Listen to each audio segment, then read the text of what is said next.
Hello friends, আমি পায়েল সেন আর আপনারা দেখছেন আমার বাংলা ভাষার মাধ্যমে ফরাসি শিক্ষা চ্যানেলটি। বন্ধুরা, আজ আমি আপনাদের সঙ্গে ফরাসি ভাষায় অত্যন্ত ব্যবহারকারী কিছু প্রিপজিশন সম্পর্কে আলোচনা করব। এই প্রিপজিশনগুলি বাক্যে কিভাবে ব্যবহৃত হয়, বাক্যে ব্যবহার হওয়ার সময় সেগুলি বাক্যের অর্থ অনুযায়ী কিভাবে অর্থ বদল হয়, বা একটি প্রিপজিশন আমরা কি কি অর্থে ব্যবহৃত করতে পারবো সে সম্পর্কে আমরা জেনে নেব। আজ আমি যে প্রিপজিশনগুলি সম্পর্কে জানব সেগুলি হলো আ, দ, দং, অং, সে। প্রথমেই আমরা জানব আ এই প্রিপজিশনটি সম্পর্কে। ইংরেজিতে আমরা অ্যাট, টু এই প্রিপজিশনগুলির কথা জানি। ঠিক এই রকমই ব্যবহৃত হবে এই আ প্রিপজিশনটি ফরাসি ভাষার ক্ষেত্রে, অর্থাৎ ফরাসি ভাষায় আ প্রিপজিশনটি অ্যাট, টু এর মতো ব্যবহার হবে, কিন্তু কখনো কখনো আবার ইনের মতো ব্যবহার হয়। সেগুলি বিভিন্ন সময় অনুযায়ী বা বিভিন্ন বাক্যের অর্থ অনুযায়ী আমরা দেখব ব্যবহৃত হয়। এখন আমরা দেখব যে বাক্য দুটি, সেটি হলো ইল ভা আ পাহি। ইল ভা আ পাহি এটার অর্থ হচ্ছে he is going to Paris, অর্থাৎ সে প্যারিসে যাচ্ছে। এখানে আমরা দেখছি আ প্রিপজিশনটি কিন্তু টু অর্থে ব্যবহৃত হয়েছে। আবার যদি আমরা দেখি যে এলে আ লা মেজো, এলে আ লা মেজো এটার অর্থ হল সি ইজ অ্যাট হোম, অর্থাৎ সে বাড়ির মধ্যে আছে বা বাড়িতে আছে। তাহলে এই আ প্রিপজিশনটি কখনো অ্যাট অর্থে ব্যবহৃত হচ্ছে, আবার কখনো টু অর্থে ব্যবহৃত হচ্ছে। আবার কখনো কখনো আমরা দেখব যে এটি ইন অর্থেও ব্যবহার হয়। যেমন যদি আমি বলি এলে আ জেনেভ, অর্থাৎ সি ইজ ইন জেনেভা।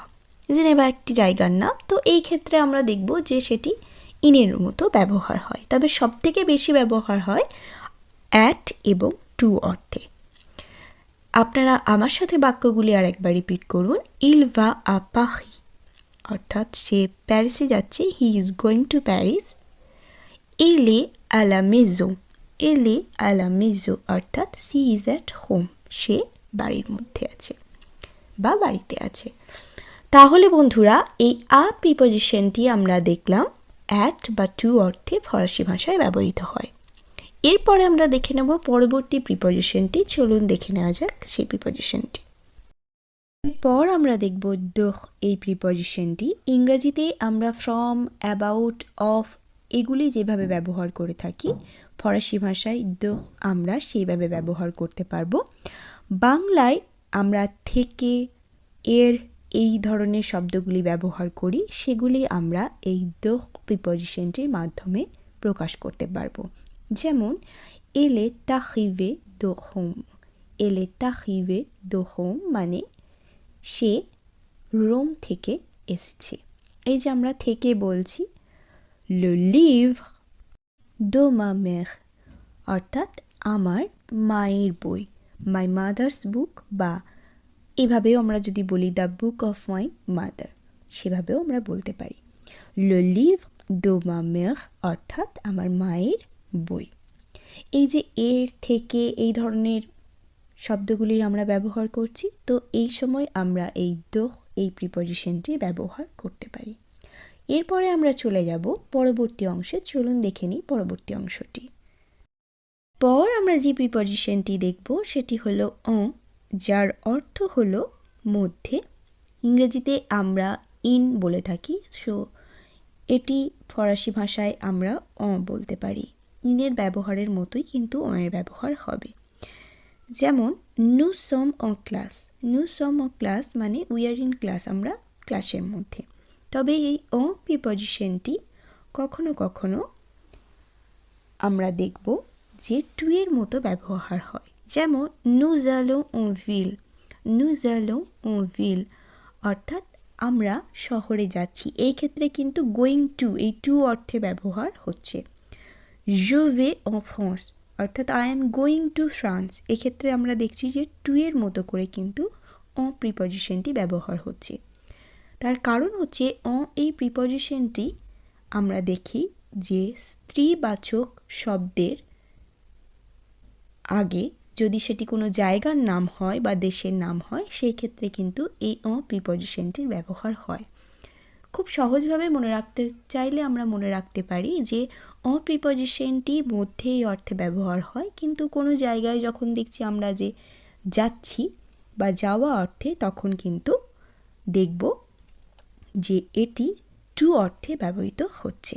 এছাড়াও আমাদের মনে রাখতে হবে যে স্ত্রীবাচক কোনো স্থানের আগে আমরা এই প্রিপজিশনটির ব্যবহার পাব। সেটি হতে পারে দেশের নাম, সেটি হতে পারে কোনো জায়গার নাম। এরপরে আমরা চলে যাব পরবর্তী অংশে। চলুন দেখে নিই সেই অংশটি।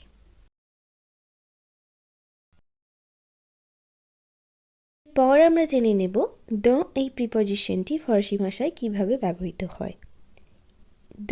এই প্রিপজিশনটিরও বাংলা অর্থ মধ্যে। তবে ইন আর ইনটুর মধ্যে যেটুকু ফারাক, ঠিক সেই রকম ফারাকটি এখানে আমরা লক্ষ্য করব। বেশিরভাগ ক্ষেত্রে আমরা দেখব ইনটু এই অর্থে কিন্তু ব্যবহৃত হয়। বা বলতে পারেন যে যখন আমরা ইনসাইড এই কথাটা ব্যবহার করি বা ইনসাইড অর্থে, তখন কিন্তু এই ব্যবহার আমরা ফরাসি ভাষায় বেশিরভাগ ক্ষেত্রে দেখতে পাবো। যেমন এলে dans la ক্লাস, অর্থাৎ সে ক্লাসের ভিতরে। ইলে dans la cuisine, অর্থাৎ সে রান্নাঘরের ভিতরে। এই ইনসাইড অর্থে কিন্তু আমরা এর ব্যবহার সব থেকে বেশি পাব। এই শব্দটি সবসময় আমরা দেখব আর্টিকেল যুক্ত হয়ে কিন্তু ব্যবহৃত হবে। যেমন dans la classe, dans la cuisine, এইরকম আর্টিকেল যুক্ত হয়ে সবসময় আমরা প্রিপজিশনটির ব্যবহার পাব। এরপর আমরা চলে যাব পরবর্তী প্রিপজিশনটির ক্ষেত্রে। চলুন দেখে নিই সেটি। এরপর আমরা এই প্রিপজিশনটি সম্পর্কে জেনে নেব। তার আগে জানব প্রিপজিশনকে ফরাসি ভাষায় কি বলা হয়। প্রিপজিশনকে ফরাসি ভাষায় বলা হয় প্রেপোজিশন। প্রিপজিশন শব্দটি আমরা ইংলিশের ক্ষেত্রে আগেই শুনেছি এবং জানি, তাই আমাদের মনে রাখতে এবং তার ব্যবহার প্রয়োগ করতে অনেক বেশি সুবিধা হবে, তাই বারবার আমি প্রিপজিশন বলেছি। তবে ফরাসি টার্মটা জেনে নেওয়া আমাদের অবশ্যই প্রয়োজন। ফরাসি ভাষায় প্রিপজিশনকে বলা হয় প্রেপোজিশন। এই প্রিপজিশনটি কিভাবে ব্যবহৃত হয়? প্রিপজিশন ব্যবহার হয় যখন আমরা কোনো ব্যক্তির উদ্দেশ্যে কিছু বলছি। যেমন je vais chez le médecin, অর্থাৎ আমি ডাক্তারের কাছে যাচ্ছি। এই যে ডাক্তার এখানে একটি ব্যক্তি। বা হতে পারে আমি আমার উদ্দেশ্যে কিছু বললাম, বা তোমার উদ্দেশ্যে কিছু বলছি, বা আপনার উদ্দেশ্যে কিছু বলছি। এই ব্যক্তির উদ্দেশ্যে কিছু বলাকেই কিন্তু তখন আমরা এই প্রিপজিশনটি ব্যবহার করব। c'est vous, tout va bien, c'est vous, tout va bien, মানে everything is well with you, মানে সব কিছু তোমার সঙ্গে কি ঠিক হচ্ছে। মানে এক কথাই বলতে পারেন আপনার সব ঠিক আছে তো, বা সব কিছু ঠিকঠাক তো। এই উদ্দেশ্যে আমরা আপনার ভালো থাকার কথা জানতে চাওয়া বা আপনার সব কিছু ভালো চলছে কি না, সেই উদ্দেশ্যে আমরা এই প্রিপজিশনটি ব্যবহার করব। আপনিও এখানে কিন্তু একটি ব্যক্তি। আবার আপনারা অনেকেই শুনবেন হয়তো সে মোয়া, যেটা আমরা ধরে নিই যে আমার বাড়ি, কিন্তু মোয়া শব্দটির আসল অর্থ হচ্ছে আমার কাছে। তো আমার কাছে এসো বা আমার কাছে ডিনার করো রাত্রে, সেটা ধরে নিই আমরা আমার বাড়ি।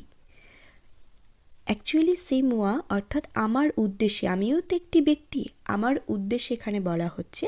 তাই একটি ব্যক্তির উদ্দেশ্যে বলা হচ্ছে বলে মোয়া শব্দটা আমরা অনেকেই জানি যে মোয়া মানে আমার। তো আমার কাছে বা আমার উদ্দেশ্যে বলা, যেটা আমরা আমার বাড়ি হিসেবেই জেনে নিই বা আমার বাড়ি হিসেবেই বেশিরভাগ ক্ষেত্রে পরিচিত, তবে অনেক সময় আমার কাছেও হয়। তো আশা রাখছি আজকের ভিডিওটিও আপনাদের কাছে অনেক উপকারী একটি ভিডিও হবে এবং আজকের ভিডিওটির মাধ্যমে আপনারা এই প্রয়োজনীয় প্রিপজিশনগুলি সুন্দর প্রয়োগ করতে পারবেন বাক্যের ক্ষেত্রে। আমার ভিডিও যদি আপনাদের ভালো লেগে থাকে তাহলে অবশ্যই আমার চ্যানেলটিকে সাবস্ক্রাইব করে দেবেন এবং প্রচুর পরিমাণে লাইকস করবেন, কমেন্ট করবেন। এবং আপনারা যদি চান আমার সঙ্গে সরাসরি ক্লাস করতে তাহলে অবশ্যই আমাকে কমেন্টে জানাবেন এবং আমার চ্যানেলে দেওয়া যোগাযোগ নাম্বারটিতে যোগাযোগ করে নেবেন আমার সঙ্গে, তাহলে আপনারা সরাসরি আমার সাথে অনলাইন ক্লাস করতে পারবেন। আপনারা ভালো থাকবেন, সুস্থ থাকবেন, আমার পাশে থাকবেন আর প্রচুর পরিমাণে শেয়ার করবেন এই ভিডিওগুলি। আজকের মতো টাটা।